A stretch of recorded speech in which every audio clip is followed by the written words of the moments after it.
புதுச்சேரி மணவெளி சட்டமன்ற தொகுதிக்கு உட்பட்ட சிங்கிரிக்குடி லட்சுமி நரசிம்மர் ஆலயம் உட்பட 4 ஆலயங்களுக்கு புதுச்சேரி தாலுகா தாசில்தார் அவர்களை நிர்வாக அதிகாரியாக தேர்வு செய்து முதலமைச்சர் அவர்கள் அதற்கான ஆணையை வழங்கினார்.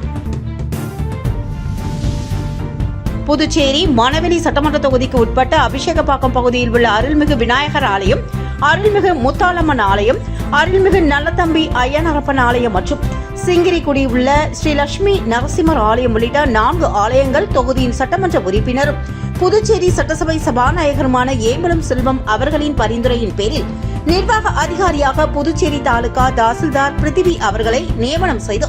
அதற்கான ஆணையை முதலமைச்சர் ரங்கசாமி மற்றும் சபாநாயகர் ஏம்பலம் செல்வம் முன்னிலையில் புதுச்சேரி தாலுகா தாசில்தார் பிருத்திவி அவர்களிடம் கோவில்களின் நிர்வாக அதிகாரிக்கான நியமன ஆணையை வழங்கினார்கள். ஆணையை பெற்றுக்கொண்ட புதுச்சேரி தாலுகா தாசில்தார் பிருத்திவி 4 கோவில்களின் நிர்வாக அதிகாரியாக பொறுப்புகளை ஏற்றுக்கொண்டார்.